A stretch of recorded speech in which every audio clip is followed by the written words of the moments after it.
That's maybe all I need.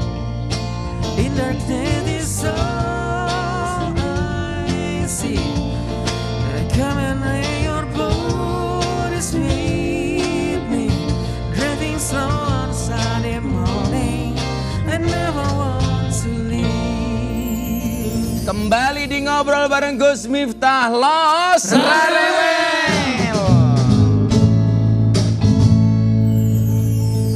Pak Menteri, saya ada misteri box nih Pak Menteri ini. Nah, kita lihat. Coba dikasih Pak Menteri. Apa nih? Mau sekali-kali yang antar ke sini cewek itu cowok lagi. Coba dilihat Pak Menteri apa kira-kira isinya.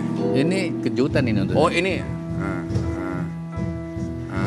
Karena semua tamu dapat misteri box Pak di sini Pak. Wah. Oke. Apakah isinya? Ini barang yang paling dibutuhkan oleh masyarakat. Oh, apa ini Pak? Karena Tempe. Tempe itu. Kalau Pak Menteri suka tempe bungkus daun apa plastik Pak? Pokoknya tempe. Oh, Aku suka. pokoknya tempe. Iya. Apalagi udah digoreng tinggal dimakan, aku lebih suka lagi. Makanya saya bilang sama anak istri saya, kalau saya besok mati tolong kain kafannya jangan hijau. Nanti dikira tempe.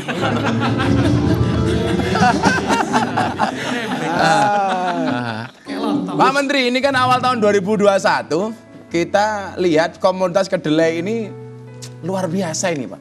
Sampai harganya meroket, jadi tantangan. Lah bagaimana Kementan mengatasi permasalahan ini? Luar biasa. Nah persoalannya, kebutuhan kita yang sangat banyak dengan tempe itu, kita memiliki kemampuan untuk mengadakan tempe kan.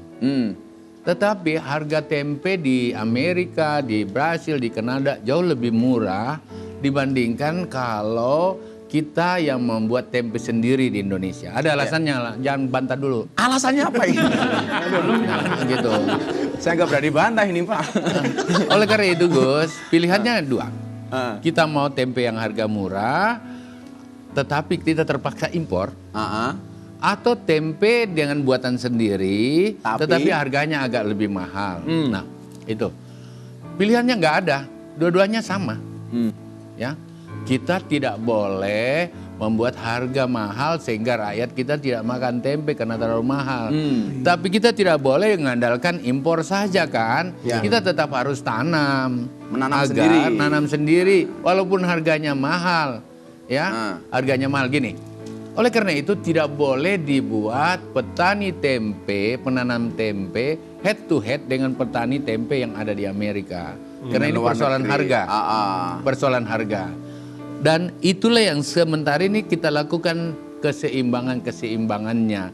Impor juga tapi kita tetap tanam juga. Nah, besok itu kita berharap kalau mau impor jangan pada saat kita persis panen. Itu pertama kan.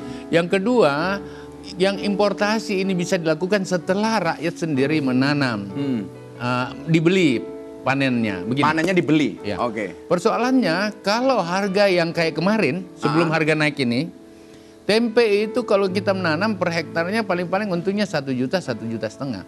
Tapi kalau jagung kita tanam di atas 2 juta sampai 4 juta. Kenapa dulu bisa swasembada? Karena harga kedelai dipasok dengan harga utama Pak Harto menetapkan 6 kali lipat dari harga beras.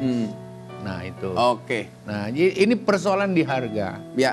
Jadi ya, kita mau bela yang mana? Nah bagi Kementerian Pertanian kan maju kena, mundur kena nih. Ya. Tetapi oleh karena itu kita udah sepakat dengan Menteri Perdagangan, dengan menteri yang lain bahwa importasi oke karena kita butuh harga murah. Tetapi beli dulu yang ada di dalam. Yang ada jangan sampai nggak kebeli. Ya gitu. Sebenarnya Michelle, Pak Menteri sama saya itu sama-sama penyuka tempe. Tapi bedanya satu. Apa tuh, Gus? Kalau Pak Menteri makan tempe karena ingin. Kalau Michelle karena adanya. Kan beda Pak. Alhamdulillah. Yang tadi yang saya bicara itu kamu setuju kan? Setuju banget. Iya kan. Jadi ini kita persoalan impor harga. sedikit, tapi yang lokal jangan sampai nggak kebeli. Iya gitu. Karena kan persoalan adalah ketika impornya masuk banyak, yang lokal nggak kebeli Nggak Pak. beli, Maka ya. saya punya foto ini Pak. Persoalan impor. Kita lihat. Ini dia. Pak Mentan, saya tidak suka impor. Wah, ini dia. Pertanyaan saya Pak. Pak Menteri tidak suka impor. Tapi kenyataannya impornya ini kalau menurut masyarakat awam masih terlalu tinggi. Komentar Bapak. Ini tahun dari data yang ada importasi kita turun loh. Oh turun ya? Ya udahlah. Oh, berarti yang salah bukan saya, Bukan, Pak. Tim kreatif saya. Ayo lu Gus. Benar juga kan. Jangan lihat kan orang dari 1.100 atau 1.000 yang kita buat ada 100 yang bersoal, yang dikenang yang 100. Ini juga seperti itu. Ini kan ke depan tantangan pertanian terus meningkat, Pak Menteri. Bagaimana Bapak mengajak generasi muda agar mau terjun ke dunia pertanian? Karena sekarang gengsi.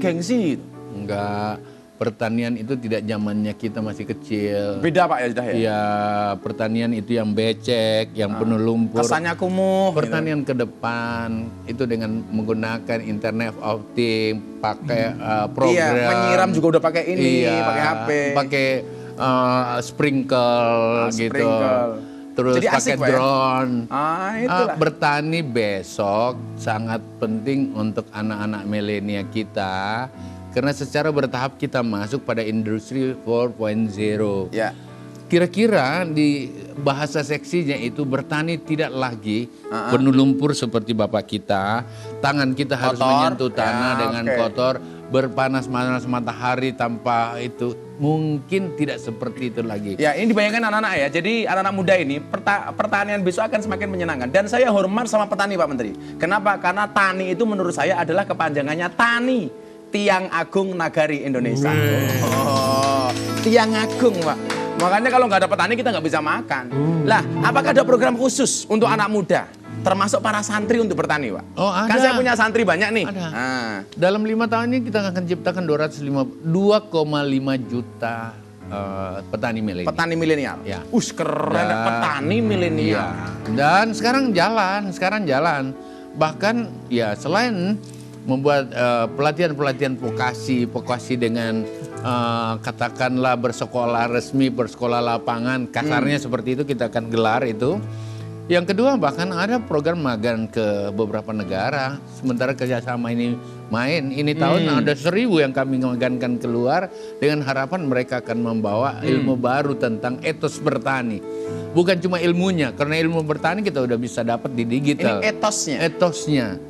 Kita kirim ke Jepang, kita kirim ke Taiwan, bukan, ke Jepang, ke Korea dan lain-lain untuk melihat bagaimana sih etos mereka di dalam melaksanakan pertanian dan juga mempelajari sistem-sistem bertani dengan menggunakan mekanisasi dan inovasi teknologi. Itulah yang sering saya katakan Pak Menteri. Bedanya orang dulu sama anak sekarang. Orang dulu itu suka menanam, nggak pernah berharap memanen. Lah anak-anak sekarang sukanya memanen tapi nggak pernah menanam. Ya kan? Kalau orang dulu nanam pohon jati, nggak pernah berharap motong kayu jati. Lah orang sekarang tiap hari motong kayu jati tapi nggak pernah menanam kayu jati. Pak Menteri kita lihat, waduh naik motor bawa karung. Ini acara apa ini Pak Menteri? Ini foto waktu saya masih gubernur. Oh masih gubernur. Iya, ini foto jadul ini. Ini pas acara apa ini Pak? Ya, Apa acara apa ini? enggak. Di sana itu mobil-mobil trail, motor-motor trail dan motor-motor bebek itu, bebek itu disulap menjadi taksi membawa gabah. Modelnya seperti ini? seperti ini. Jadi satu gabah dibayar berapa? Anak-anak muda itu main dengan ini. Dan saya kan bekas pembalap motor, jadi saya juga. Pembalap, Pak. Gus, gantian dong anak band yang mau ngasih video ke Bapak. Oh, anak band mau ngasih video? Iya, Emangnya lu punya? Oh, punya. Langsung ada, kita punya. Apa sih? Coba kita lihat apa videonya. Wow. Harus seperti itu. Kalau tidak, ya kita bantu negara lah. Ini bandnya nggak bisa ngiringi Pak Menteri karena bukan kepo band. Tapi Pak Menteri ini bener-bener multi talent ya. Bisa nyanyi, tadi pembalap. Sama lah seperti kalian Valentino Rossi. Apa tuh? Sukanya nikung. Pak Menteri suka nyanyi ya? Enggak. Ini di Bandung. Aku kan jalan pagi, terus anak-anak apa itu band musik jalanan itu para senior itu lewat. Terus dia nyanyi lagu Iwan Fals tentang negara. Aku aktif aja masuk situ. Mereka nggak tahu kalau saya menteri. Nanti sudah baru tahu. Oke. Tapi ya saya sering loh lihat Pak Menteri itu nyanyi-nyanyi gitu. Emang tadi kalau lihat dari suaranya sih kayaknya asik Pak Menteri ini. Empuk lah kayak tahu. Yang jelas saya bukan penyanyi kan.